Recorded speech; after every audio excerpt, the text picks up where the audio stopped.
Fala pessoal, tudo bom? Luiz Teif aqui. Galera, hoje a gente vai dar continuidade na nossa série aqui de oclusão. A gente vai conversar sobre o diagrama de Poisson, os movimentos bordejantes. Você vai entender de uma vez por todas como é que isso funciona.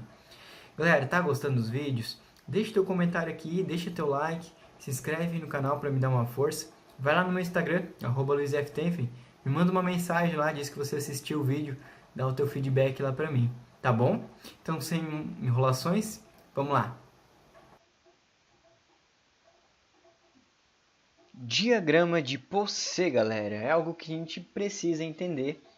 Mas afinal, o que são esses movimentos bordejantes? Galera, esses movimentos bordejantes, eles vão formar um diagrama, que a gente chama de diagrama de Poisson. Como é que funciona isso?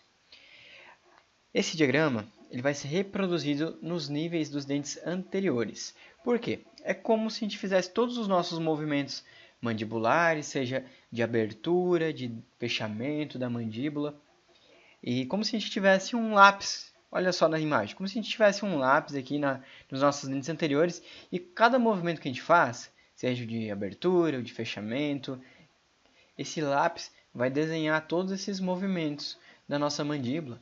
Então veja bem, como nessa imagem aqui, ó, a gente vai poder observar esse ponto I, ele significa que é a máxima intercuspidação, onde o paciente tem o maior número de contatos dentários, tá?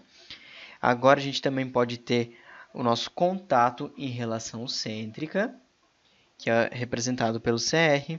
Também tem a abertura máxima aqui da boca. Então, assim, como se a boca fosse fazendo os movimentos e fosse desenhando aqui no nosso plano, formando então o diagrama de Poisson. Tá? A gente também tem a posição postural de repouso e a protrusão máxima. Beleza, Luiz? Não entendi nada. Eu vou te mostrar isso num videozinho esquemático mais à frente.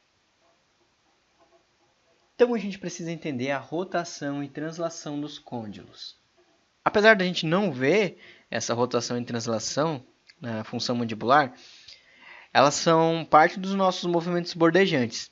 Então, quando a gente guia a nossa mandíbula para a relação cêntrica, como a gente conversou lá no primeiro vídeo de oclusão, a gente vai empurrando ela até que a gente consiga atingir o nosso primeiro contato dentário, ou então, em outras palavras, o nosso primeiro contato de relação cêntrica, até que a gente atinja aqui a máxima intercuspidação. A gente pode ter aqui o nosso primeiro deslize, levando o dente para a máxima intercuspidação, o encaixe ali.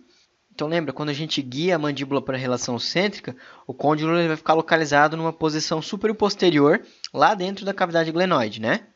E aí a gente vai iniciar o movimento de abertura mandibular, aqui ó, que a gente pode chegar a ter em torno de 2 centímetros, 2 centímetros e meios de abertura, quando a gente toma como referência aqui os dentes anteriores. Então esse arco aqui que a gente gera na abertura, a gente vai chamar de rotação, a abertura mandibular.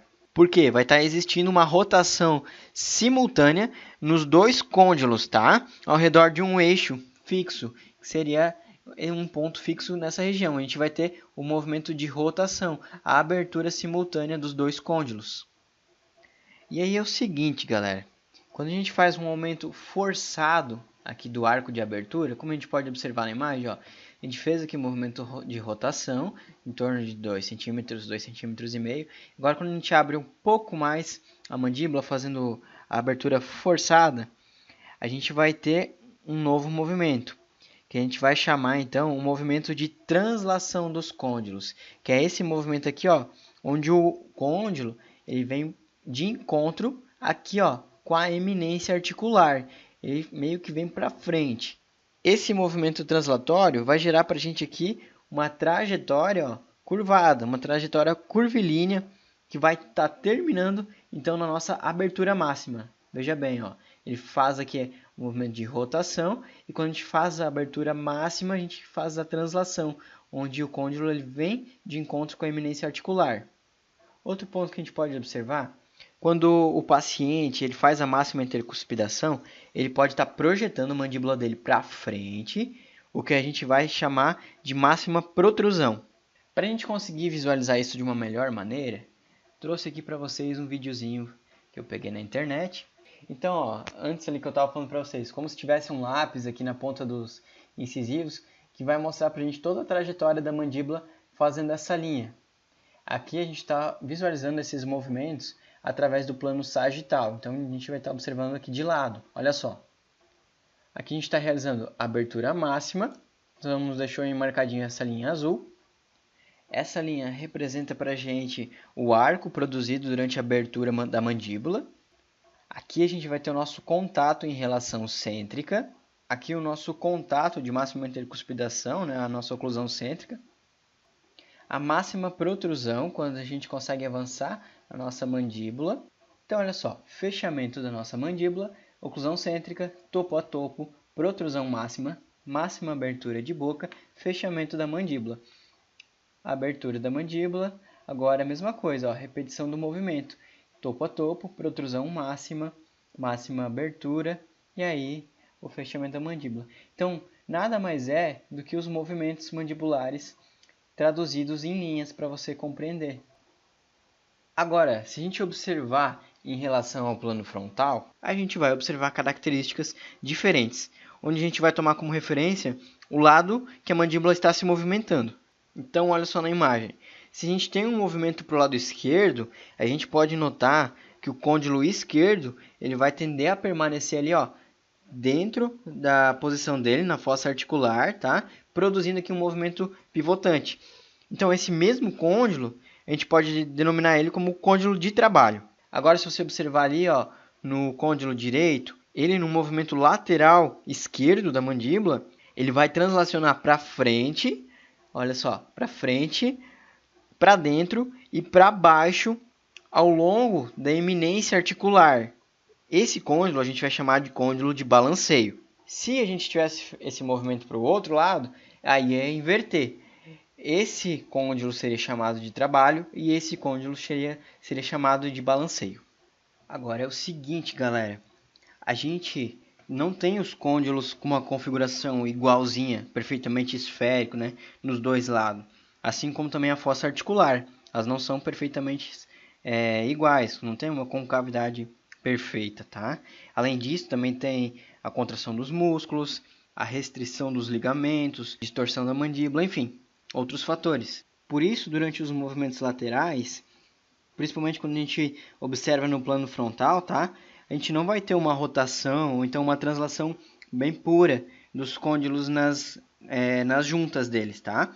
O que vai ter vai ser uma tendência de um deslocamento dos côndilos nas suas cavidades articulares e também do corpo da mandíbula para o lado onde está sendo produzido o movimento, como por exemplo na imagem ali, onde a gente tem um movimento sendo produzido para a lateral esquerda. Esse deslocamento que a gente observa, esse deslocamento lateral do corpo da mandíbula, ele é conhecido como um deslocamento lateral de Bennett. Ele pode ser bem óbvio ou ausente, dependendo de cada paciente. A importância desse deslocamento ali está relacionada com a trajetória das cúspides dos dentes oclusais aqui, tá? Durante os movimentos excêntricos, os movimentos laterais, onde essas cúspides vão se deslizar entre si. Para a gente então compreender melhor como é que funcionam esses movimentos em relação ao plano frontal. Então, olha só, a gente tem a nossa máxima abertura de boca nesse gráfico.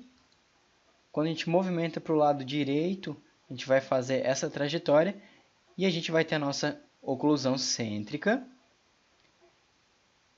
Movimentação para o lado esquerdo com a sua abertura de boca. Então, esses são os movimentos mandibulares realizados no plano frontal. Ok, agora se a gente observar no plano horizontal, seria como se a gente estivesse com os dentes praticamente quase em contato. A gente colocasse um lápis aqui, ó, e realizasse os movimentos mandibulares, para a gente ver o desenho que faria no nosso plano. Então, olha só, com os dentes aqui antagonistas, né, quase em contato, o côndilo esquerdo ele vai dar uma translacionada, enquanto o direito ele só vai ter uma tendência a pivotar. E aí o nosso lápis, ele consequentemente vai acabar fazendo esse traçado aqui, ó, curvilíneo. Então, a partir dessa posição inicial aqui, o côndilo direito ele é translacionado para diante. A mandíbula agora ela vai se mover numa protrusão máxima, aqui, e o lápis vai descrever esse nosso segundo trajeto. Na protrusão máxima, os dois côndilos vão estar translacionando para diante. Agora, nos movimentos laterais, só um dos côndilos vai fazer esse movimento de translação. Então, ó, em seguida agora, o côndilo esquerdo ele vai se retrair, produzindo então um movimento lateral esquerdo na mandíbula, e a gente vai ter essa nova trajetória no nosso plano. Para completar esse ciclo de movimento, o côndilo esquerdo vai permanecer estacionado aqui e o direito agora vai transladar para trás. E aqui a gente vai ter a nossa formação do nosso plano. Então formou aqui um desenho de um diamante, né? Onde cada extremidade aqui seria o ápice das posições clinicamente reproduzíveis pela mandíbula. Aqui a gente vai ter o diagrama completo dos movimentos bordejantes nesse movimento horizontal, tá?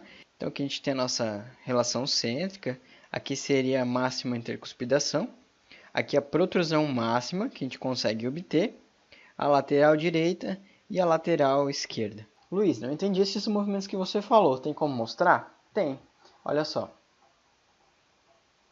Então, agora observando do plano horizontal, vamos lá. A gente tem a nossa posição lateral direita, nossa protrusão máxima, a nossa lateral esquerda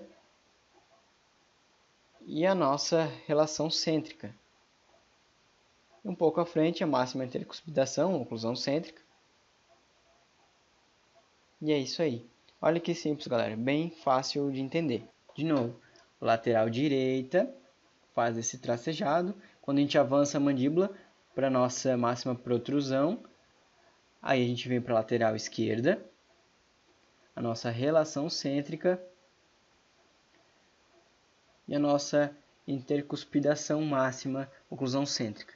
Bem simples. Galera, espero que esse resumo tenha te ajudado a entender um pouquinho melhor essa parte de oclusão. E me manda uma mensagem lá no Instagram, @luizfteifen, fala o que você achou do vídeo. Também não esquece de deixar um comentário aqui para mim. Tá joia? Um grande abraço, até mais.